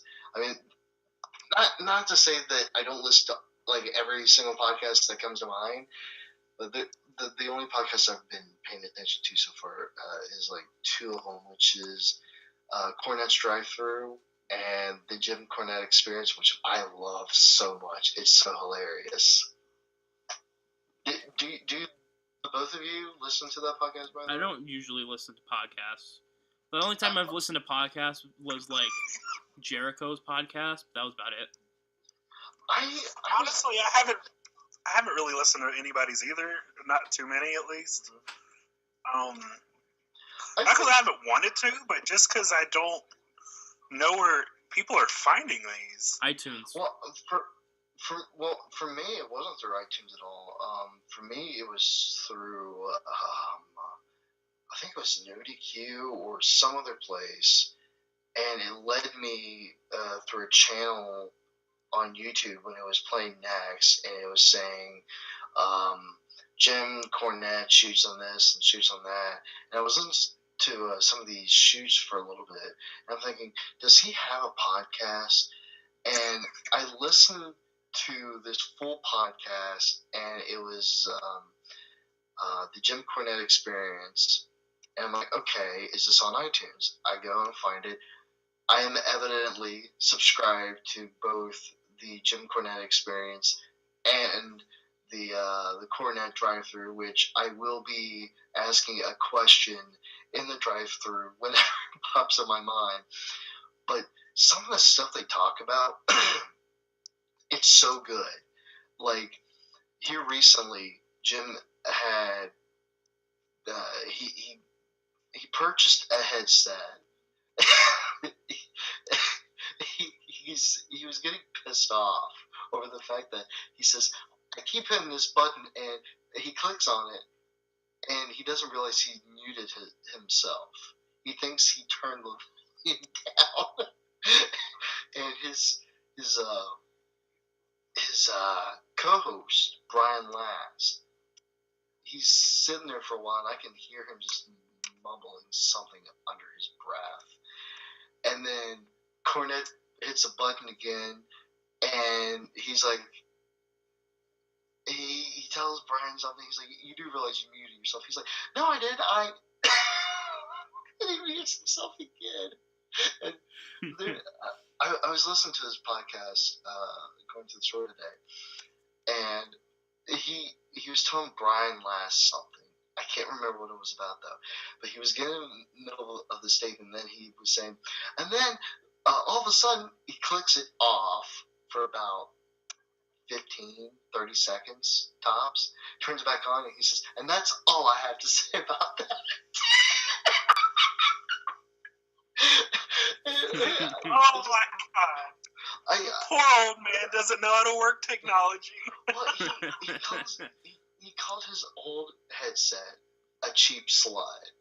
He called his other old one Old Faithful, and he's calling this one something else. I don't even think he has a name for it yet. But he's Slut and Old Faithful. I like it already. I mean, I've always liked Cornell, but like this is making me want to watch his show. but like Cornette, he's extremely hilarious, especially right behind the podcast. Very hilarious. They talk about a lot of old stories. Wait, who did you say? Cornette.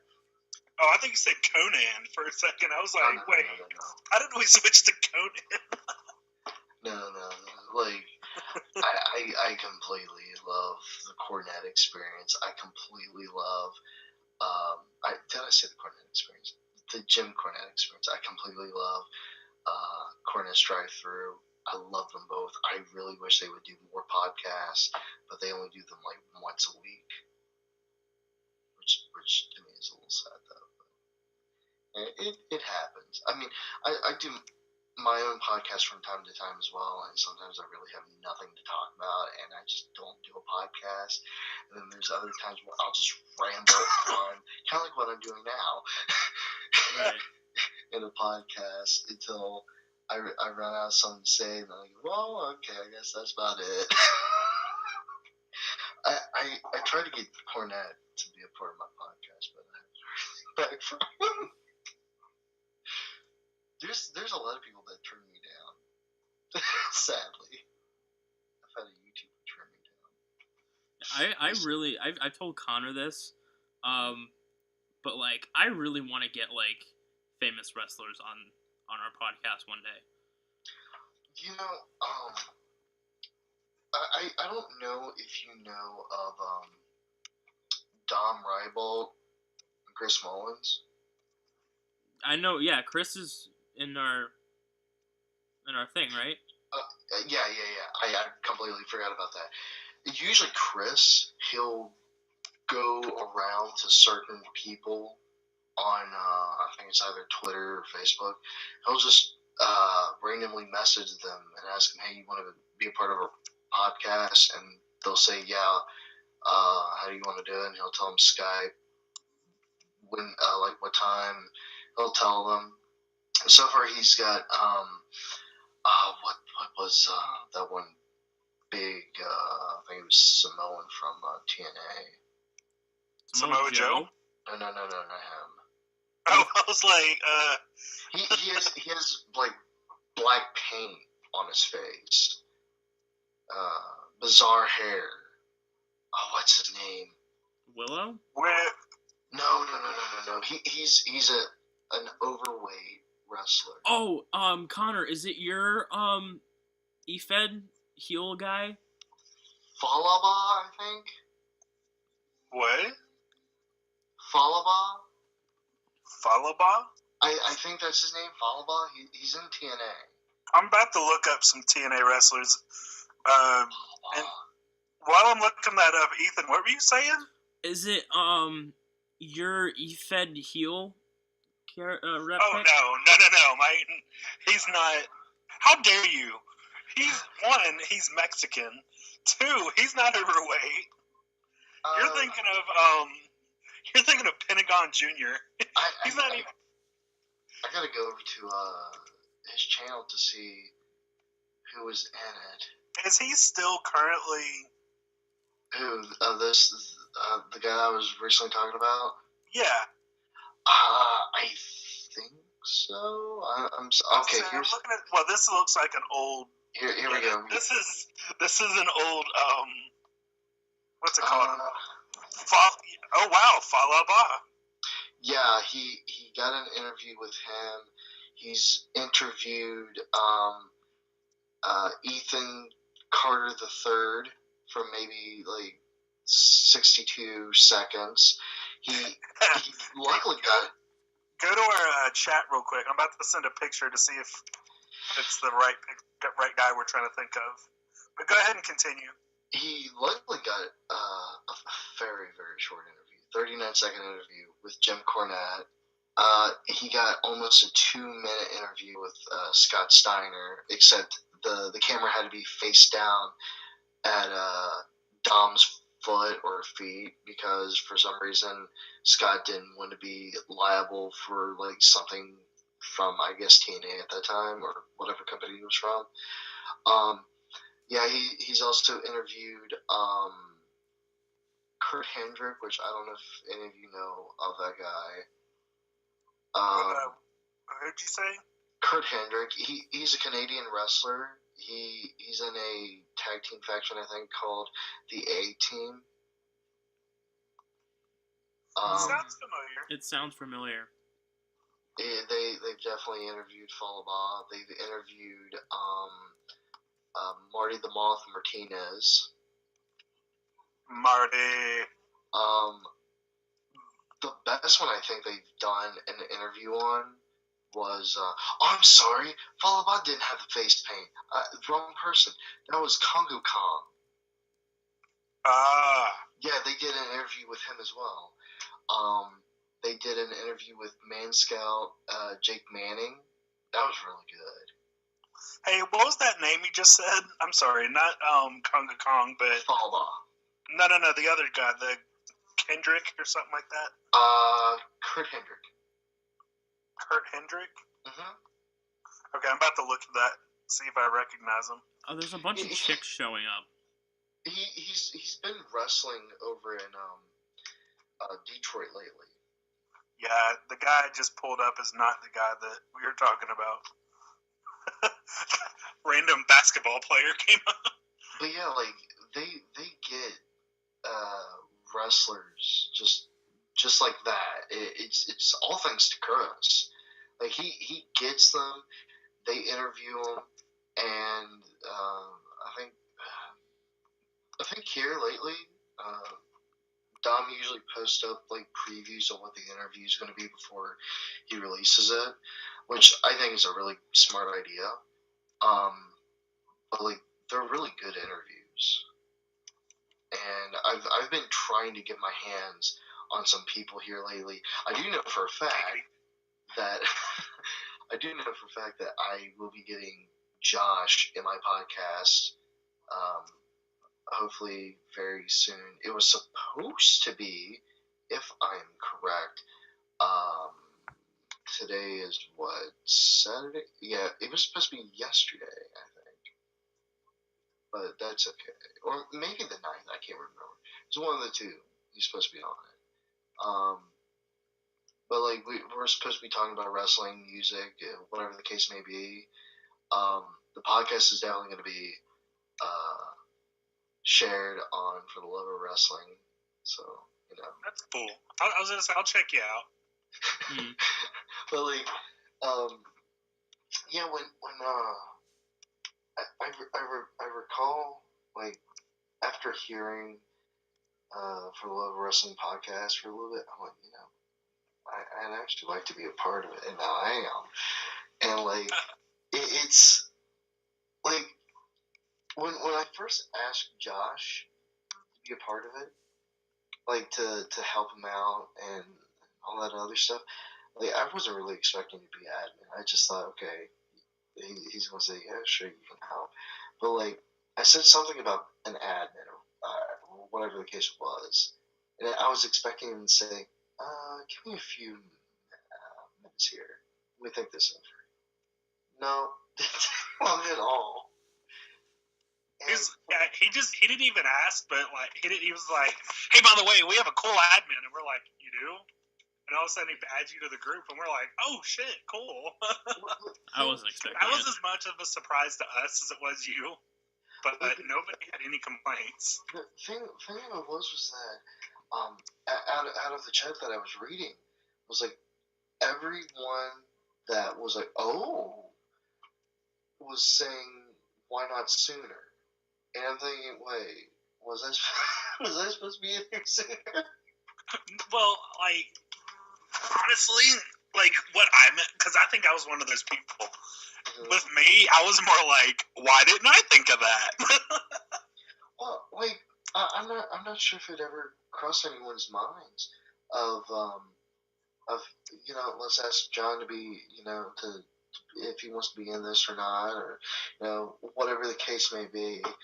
And I remember I was posting up a lot of stuff on it than what I normally would do, and I got into it so quickly from my other group that I kind of treat like For the Love of Wrestling, except with music, of course. And I got so used to that, I'm like, you know, I'd like to help them out. And I'm also getting tired of the bull crap that some of the people were spewing on it as well. Like, I'm not afraid of kicking anyone out. I'm really not. But if someone gets out of hand, well, they won't be in it very long. But, like, I recall Josh having so many problems. And I messaged him about them problems. I went, you know, you don't really have to take all this. And he's like, no, what it is Josh is like such a nice person. He is. And people want to take advantage of that. They do. And I They're just like, oh, I'm going to try to appeal to his. And then this is not a bad thing. Being a nice person is not a bad thing. Right. They're just like, I want to try to appease to his better nature.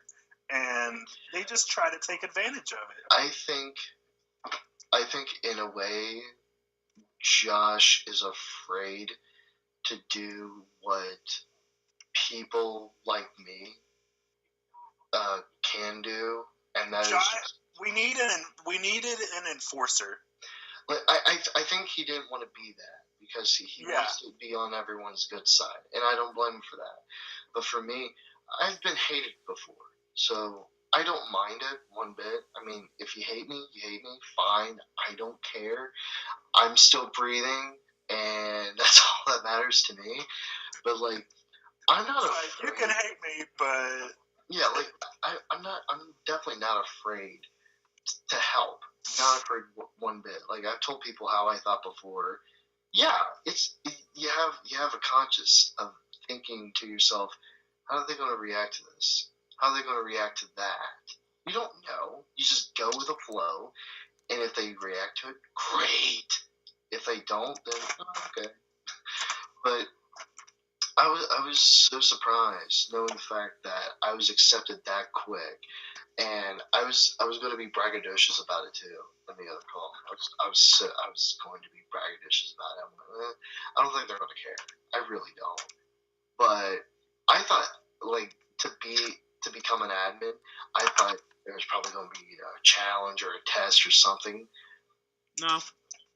Apparently there wasn't. You know how I became admin? Because I run the Instagram. That's it. Oh. Yeah. That's interesting. I remember after Connor, I think you were the one that had posted up the picture of For the Love of Wrestling Instagram page on the group page. Oh, you weren't? No, it was probably me. If it was an Instagram, if it was anything with Instagram, it was probably Ethan. So Ethan, you were the guy that did it? Yeah. Okay, I don't know why I thought it was But after I seen that, I went, I hate to be that kind of guy. I'm going to steal that idea. So yeah, I noticed that. I was like, that bitch John just stole my idea. I was like, I really hate to be that guy. I'm going to steal the idea. I went to go make, I made a Versus account, and I'm thinking, if I post this up, he's going to think, what a bitch. So I posted up. I was so expecting you to say something about it, and I was going to go, well, it was a great idea. Hey, look, you just had a good idea, and I just liked it, man. So, you should be proud you stole it.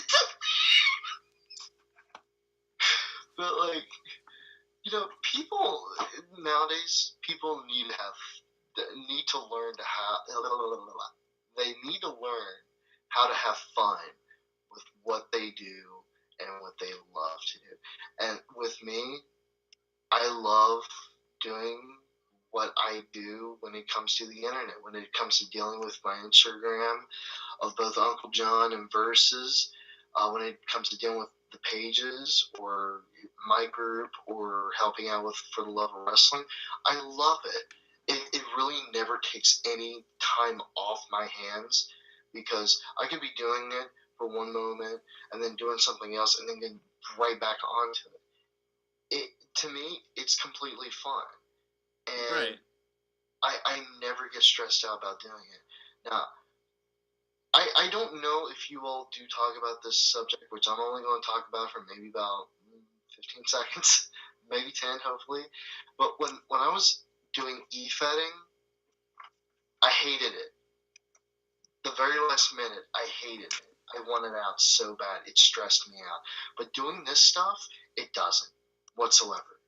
Yeah. It doesn't stress me out at all. So, I got to thank you all for making it very fun. Well, honestly, like that was the whole goal. So I'm kind of glad we're succeeding. Yeah, like I think I brought something up to Josh. I can't remember what it was, but I had said that it was so fun being a part of it, and he thought it was too. He was very happy about it, and there was a post that I had made, and I think most of you had seen it, and I don't know if it was you, Connor, or you, Ethan, commenting on it, saying something about the post. I can't remember what it was, but it was something about best post ever or whatever the case was. What post was it? It was a picture of Braun Strowman, and I Oh. was basically introducing myself. Oh, okay. I think that was me. I think I remember that. It's like I don't remember what you said, but I was like the brutal honesty of it. I was like, this right here. I was thinking, why hide what you have to say? Just say it. If people don't like it, like I said before, if people don't like it, well, they're gonna get over it eventually. I'm currently scrolling through it. I'm probably gonna have to go photos. I'm never gonna find the scrolling, but people just they need to learn to not only be loose when it comes to having the fun in this group, but they also need to learn to be very cooperative and very patient. And I've noticed here recently, some people I'm not the kind of guy that likes to swear a lot, but some people they can be dicks. Oh yeah. Yes. And it seems lately they've like lost their minds about it. I'm like, can y'all chill the fuck out? Exactly. I found it on here. I don't. It's actually not that long to read.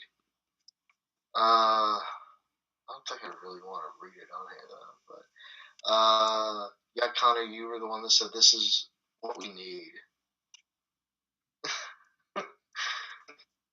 Well, like, yeah, it's. I felt like the group needed something with a strong momentum, with a strong hold, and not saying that no one as an admin can do that. I felt like it wasn't being done the right way, and I wanted to bring the attention over to Josh about it. I tried to do it, but yeah. Well, if you can't do it, then you can't do it. I mean, it's not like someone's gonna go, haha, you can't do it. No. Well, it just wasn't. I don't know.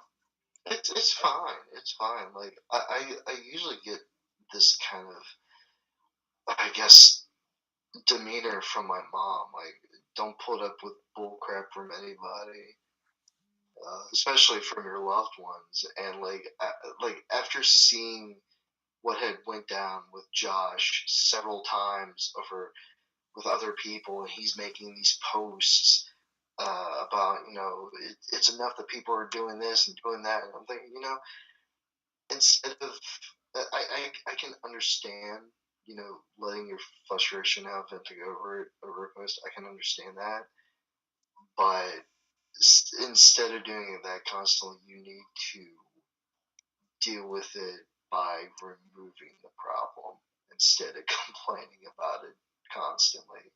And I know Josh means well with it. I just wanted to help him in a way that he doesn't have to deal with it constantly. Right. If someone like tries to mess with him, boom, they're gone. And it's like, wait, who was there? Who existed in the first place? I don't remember anyone messing with Josh. Right. Well, But- see, I was doing that, but then they would go complain. It's like, oh, you removed, like, people would, like, throw a fit about it. Well, it was like when I'll go ahead and say this. The thing about Milad, yeah, I was the one that went to Josh about it. I'm like, instead of, getting into an argument with him, just take care of it. Treat him like a friend. Wait, who? When it was with Milad, or he was under the name Sebastian Morningstar, whatever the name was. Oh, yeah. And he was giving Josh a hard time. I'm thinking to myself, I can tolerate with Milad. It really isn't a big deal tolerating with him. But I didn't want Josh to have the stress of going, I don't know what to do with this guy anymore. So I went, I told him what to do, I told him how to handle it. He handled it like a champ. He did exactly what I told him to do. And I'm thinking, if this happens again, maybe I should be a part of it. Right. But I can understand that people can get frustrated over a group. They can get frustrated over a chat. I don't know what all went down in that chat, but I see there was some frustration going on, and everyone's, all lovey-dovey, whatever the term is, and just, hugging one another virtually. I thought that was really nice. But, seriously, learn to have fun with it. Right. That's what people need. People need to learn to do that, and if they don't do that, then something's wrong with it. Yeah. I remember one time, I instantly removed the guy, and I told Josh, I'm removing him. Someone put down their opinion, and then later on in the chat, they were like, "Go kill yourself." I was like, "Okay, we're not putting up with that," and I removed him, and he was like, "Oh, okay." Yeah, I'm not a big fan of people saying "go kill yourself." Not a big fan of it at all. I'll probably chuckle at it just for you to get your amusement out of it. But later on, you're really going to think to yourself as you get older, "Why did I do that? Why did I say that? Have I ever told someone to do that? No, I haven't. Now, if it accidentally slips out, oops, that was an accident. But I have disdained people that had treated me wrong. I definitely have. But you know what? You get over it eventually. You move on from it, and that's just the end of it. For me, I don't care for people that are that bully one another. I was bullied once before. I'm sure you guys have been too. Mm-hmm. Oh, of course. And for me, I learned how to deal with bullying the hard way, though. Especially when it came to being in weightlifting. I was bigger, had a lot of muscle tone on me, and for some reason, I just loved putting people in the sleeper hole. I just loved it. Savage. I just love to knock people the fuck out. And there was a guy who he thought he could bully me, and I'm like, dude, just stop it. And he's like, well, what's going to happen? He was taller than me, though. That's the problem. He was taller than me, but I was bigger than him. And he's like, what are you going to do? You're shorter than I am. I went, just because I'm shorter doesn't mean I can't come up there. And he's like, prove it. So he grabs a hold of me. He lifts me up, slams me up against the wall. I don't know if it's his right arm or his left arm. The only thing I know was that I remember I took one of his arms, I tossed it up, and of course I slammed it down a little bit. It was off the ground. Then I went turned him around towards me. I forgot how I had him in the hold, but I had him in the hold, and I barely applied pressure onto him, and he was trying to find a way to harm me. And the more he squirmed, the old saying, you have someone, if you're in a headlock, don't squirm, because it's going to get tighter and tighter and tighter and tighter and tighter, and you don't want to do that. I've done that before. Worst mistake I've made. I squirmed. I went, no, okay, oh, wow, okay, yep, this is good. Oh, yeah, oh, okay. It would get tighter. Okay, nap time. Yeah, basically how that was. I have been knocked out by a sleeper hold, and it doesn't feel too good. But when you wake up, you feel like your body's being lifted. But I had to do that one time before, like I said, out of self-defense. I actually done that on my sister's ex-boyfriend once. Hopefully, if he ever comes across this video, he should know who he is. You know what happened that day. You know what went down. Well, funny story about this too, okay? It deals with a little bit of wrestling, okay?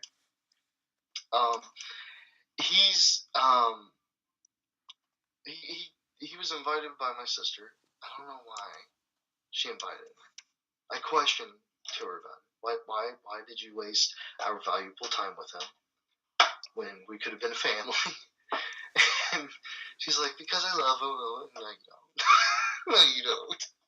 He comes over on his bicycle. He has a big head, by the way.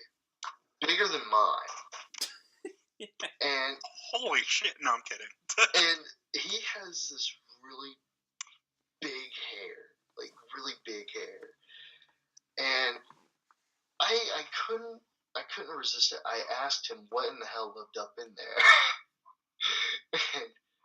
And then he's like, nothing, it's just my hair. And I said, well, there's always a joke in high school saying that your brain lives up in there. And he's like, well, yeah, I guess so, since I'm the only one around here that has a brain. I'm like, okay, think that all you want. We were playing a game of horse or whatever it was. And every time I made a shot, he would make a noise. I wouldn't make a noise when he made a shot because I didn't want to be that disrespectful. Well, I finally got to the point where he was getting on my nerves, calling me every name in the book. My mom was outside, of course. She didn't do anything, and I didn't want her to do anything. And he and I got up, well, technically nose to mouth, my nose on his mouth. And sounds like a really awkward porno. Well, I wouldn't touch him with a 10-foot ball, even if he was the last human on Earth. We got into that awkward position, and he's like, I'm way taller than you. I said, just because you're taller doesn't mean I can't kick your ass.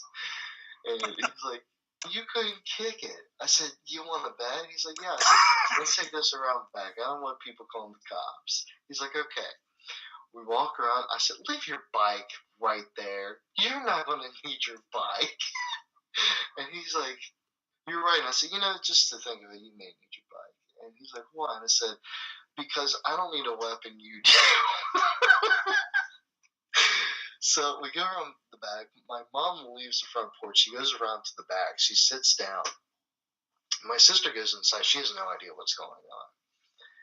And we both look at each other and I think, okay, we're actually going to have a fist fight. No, doesn't even happen at all. He starts backpedaling around me with his feet in like a complete 360.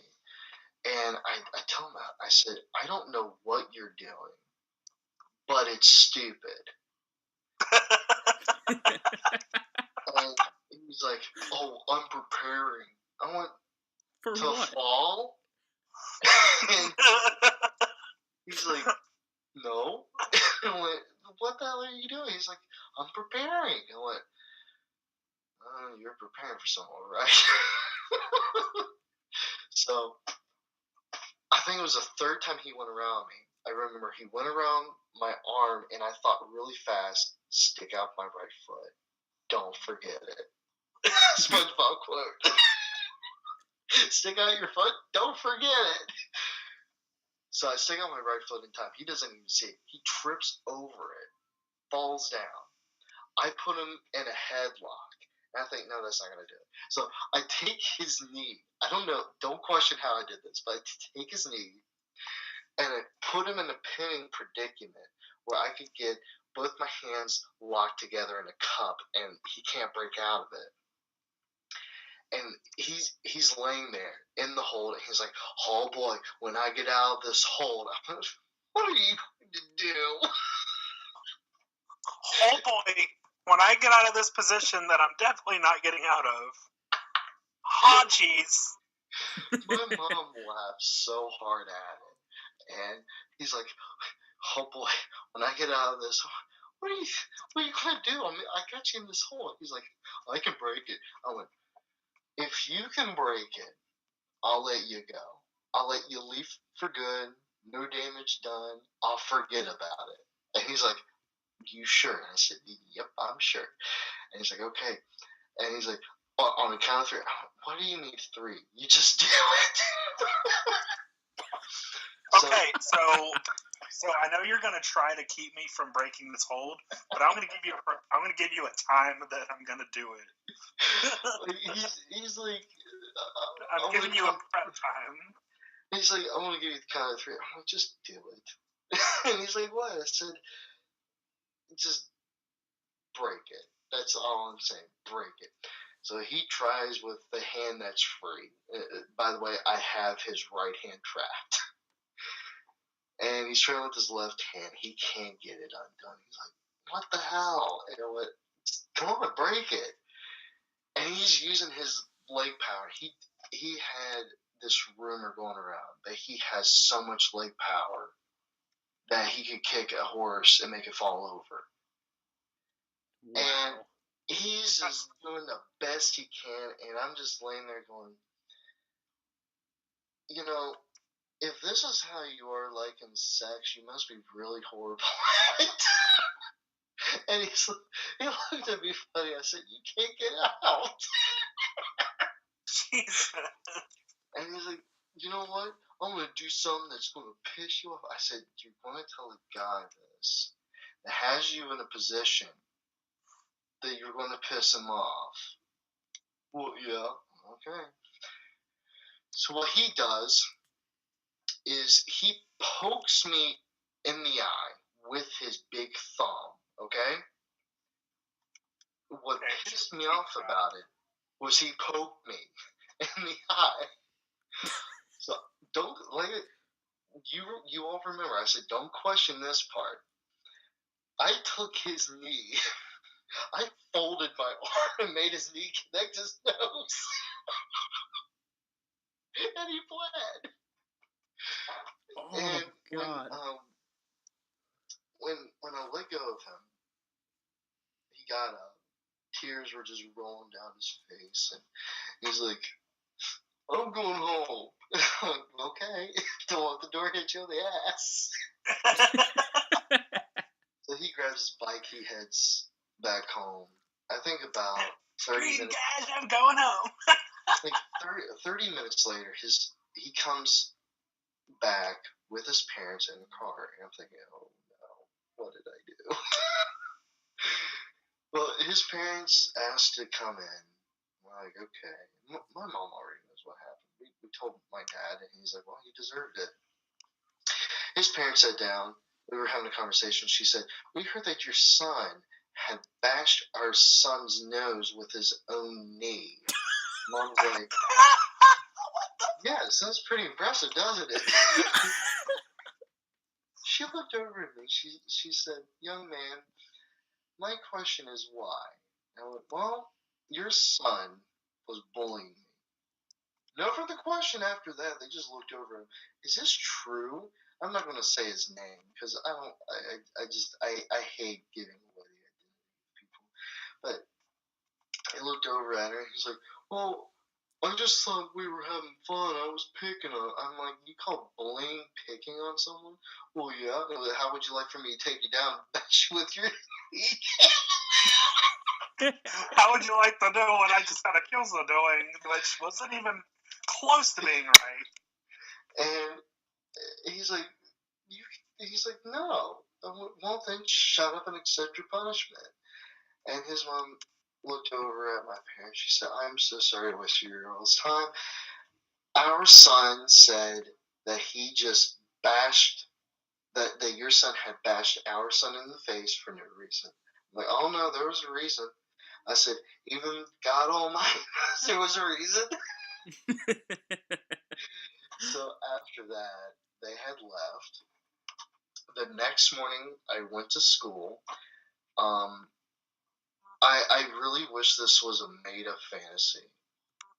I entered to the school. There was a lot of chit-chat going around. Then it stopped. It was like walking into a hall amongst the dead. Like, you could hear probably a pin fall drop, and it would scare me half to death. I'm walking down, everyone's so quiet, and I'm looking around. What? And some girl came up to me. She's like, "We heard that you beat up Zach." I went, "Wait, is this the news story?" They're like, "Wait, what news story?" I went, "I just took the kid's knee and rammed it up his nose." And they're like, "That's not what we were told." Well, what were you told? You beat the crap out of him. Well, they didn't say crap, but you get where I'm going with this. And I'm like, no, he pissed me off. He took his thumb, jammed it in my eye, and I folded my arms really quick and rammed his knee up his nose. And I said, he's lucky, the bastard's lucky I didn't break it. And they're like, well, that's not what we were told. I'm like, let me guess. A person that we're talking about told you this. Yeah, exactly. He's going to make this up. Well, you beat me up. Oh, feel bad for me. No. No. Just don't feel bad for him. I'm the real hero. So, my sister spotted me. She's like, people are talking about you. I went, great. Maybe his idiocy will end. And she's like, he was my boyfriend. I went, oh, you did the smartest thing you have ever done. You broke up with him, didn't you? Well, yeah. I went, oh my. Celebration. We did celebration. Bring out the balloons, confetti. That dead clown that's been hanging God, out this is there like for a while. Disneyland for you. Just bring it down. And I remember one of the assistant principals came up to me. She's like, we heard what happened. I went, it wasn't even on school ground. Like, they shouldn't be getting involved. Well, they're like, we heard what happened. I went, and your point behind this is, well, we don't condone violence. I said, well, school zone is roughly about a 4-mile radius away from where I live. And they're like, well, we just don't condone it. I said, it was on my property. I condone it. Right. And they're like, well, there's nothing we can do. And I said, well, yeah, exactly. So I went to class, still being talked about, and I told people, I said, maybe I should do this more often. That's hilarious. But that was my story of ramming someone's knee to their nose. That's great. I wish I had more stories to unfold. I kind of do, but I don't feel like wasting your all's time with it. It was just basically putting a guy in a headlock because he pissed me off by swinging his baseball bat around me, and I caught it. And one thing led to another. Blah blah blah. Oh, by the way, that person and I are no longer friends. But he was a good guy. All right, I'm gonna end this podcast now because we're over 2 hours. We're way over 2 hours. Well, yeah, but thank you everyone for watching. It's kind of us just fucking around today. But make sure to I'm gonna leave all the links to the groups in the description. Make sure to like, subscribe, comment, all that good stuff. We will see you next week. Have an awesome time, everyone. I love